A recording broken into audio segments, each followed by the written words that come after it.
The Lord be with you. And with your spirit. A reading from the Holy Gospel according to Matthew.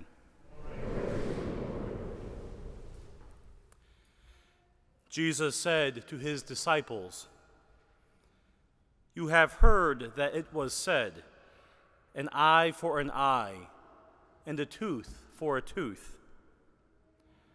But I say to you, offer no resistance to one who is evil. When someone strikes you on your right cheek, turn the other one as well.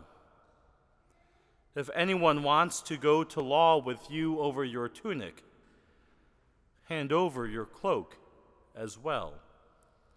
Should anyone press you into service for 1 mile, go for 2 miles. Give to the one who asks of you, and do not turn your back on the one who wants to borrow.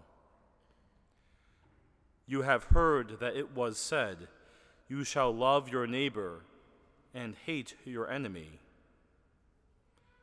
But I say to you, love your enemies, and pray for those who persecute you, that you may be children of your heavenly Father.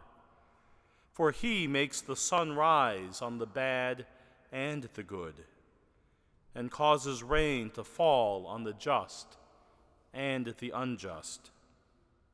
For if you love those who love you, what recompense will you have? Do not the tax collectors do the same? And if you greet your brothers only, what is unusual about that? Do not the pagans do the same? So be perfect, just as your heavenly Father is perfect." The Gospel of the Lord.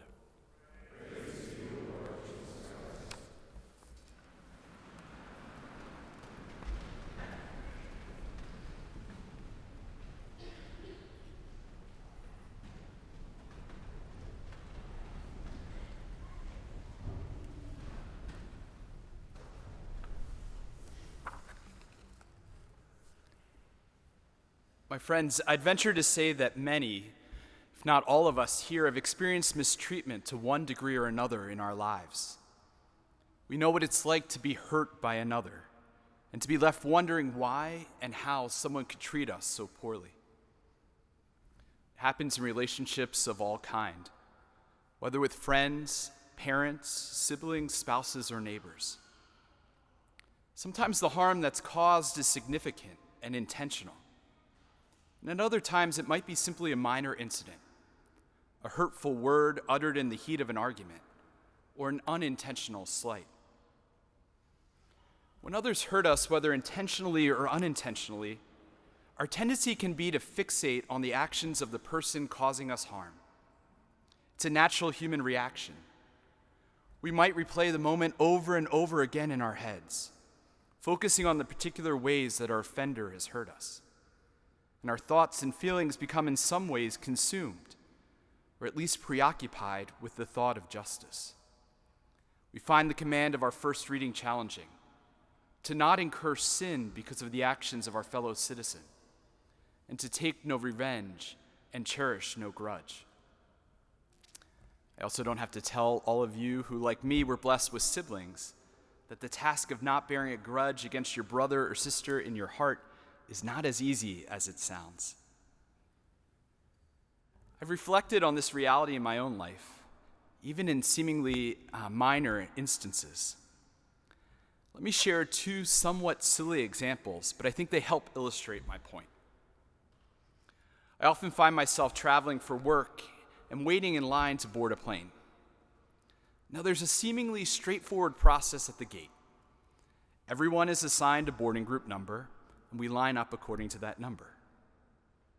But there's often those who, for whatever reason, arrive late or sort of cut into the front of the line before their assigned group, and ahead of all of us who followed the correct process and waited patiently for the boarding group. A similar phenomenon happens on the road when 2 lanes merge into one due to construction. Who among us don't know the frustration and the feelings of righteous indignation when we see a vehicle flying past us on the shoulder, cutting multiple cars off ahead of us as they suddenly merge in the last second into the lane ahead? As a lawyer by training and by personality, I admit that these situations are difficult for me. I'm often tempted to seek justice first, and perhaps even see myself as the arbiter of that justice, to go out of the way to prevent someone from cutting me off at the airport, or to pull my car out into the lane just far enough to keep the other person from passing me. The actions of others in these situations, as silly as they are, can leave me holding a grudge, to feeling indignant and hoping for some kind of justice to be served. But my friends, our readings today invite us to a different type of response. In our first reading, Moses is told by God to command the Israelites to be holy, for I, the Lord your God, am holy.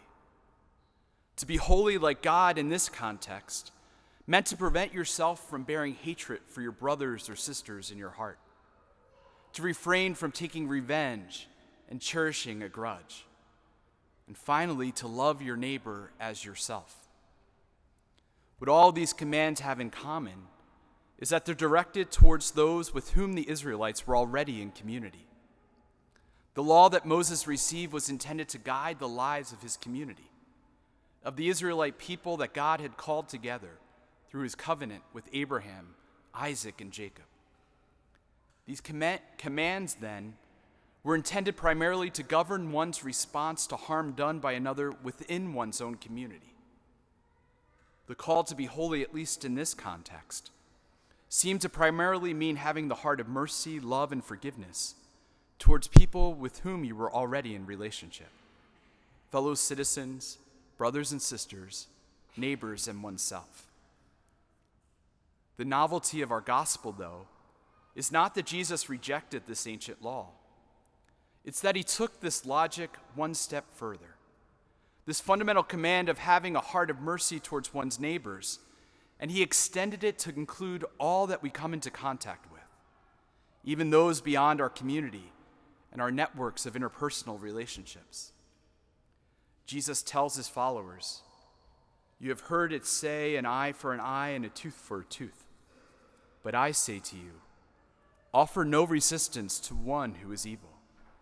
When someone strikes you on the right cheek, turn the other one as well. If anyone wants to go to law with you over your tunic, hand over your cloak as well. Should anyone press you into service for 1 mile, go for 2 miles. Give to the one who asks of you, and do not turn your back on the one who wants to borrow." These commands don't simply apply to our friends, neighbors, brothers, and sisters, but to our enemies, to those who treat us poorly, and to those that we don't even know. Not only does Jesus prohibit his disciples from seeking revenge, Jesus calls them to go an extra mile. He calls his followers to foster a heart of forgiveness, of mercy, of love towards everyone. This is what it means to be holy, to be perfect like God. And it's important to recognize that with this command, Jesus does not reject or replace the law of Leviticus, but truly fulfills and enlarges it. Of course, the call of today's reading is no easy task, and in both Jesus' time and today stands in contradiction to the logic of the world. But as St. Paul reminds us in our second reading, the wisdom of this world is foolishness in the eyes of God. If we call ourselves followers of Christ, then we must take the command from today's reading seriously and strive to be holy and perfect, as God is holy and perfect. The good news, my friends, is that our God is not a God who simply demands the impossible of us, but is one who has made it possible for us to live it. We see this especially clearly in the readings following Christmas, which center around the story of Jesus' baptism. Jesus' baptism in the river Jordan revealed this God, a God who, while remaining without sin, chose to step into the place of sinners. He's a God who became human, and as the Catechism reminds us, became man so that we might become divine. And by descending into and reemerging from the depths of the River Jordan, Jesus anticipated the ultimate descent and reemergence that he would take in his crucifixion and cross and in his resurrection. It's this pattern of death and resurrection that we ourselves are baptized into, and through which we're truly enabled to live this life that God has invited us into. Through baptism, we're called to be perfect, and through baptism, we're given the grace to live this call. What this means ultimately is that Jesus has paved the way to the kind of holiness described in today's readings. By taking on our own humanity, our own sinfulness, while remaining sinless himself. By allowing himself to be baptized by one of us. By breaking bread with sinners and those on the margins of society. And by forgiving and praying for those who persecuted him, Jesus has shown us the way to holiness. And he's given us everything we need to follow this path.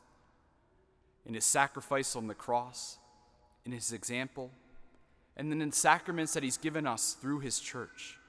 My friends, we too can become holy. Today we're invited to look inward, to contemplate how even when we are done wrong, we're called to follow Christ's example and to foster a heart of love toward all.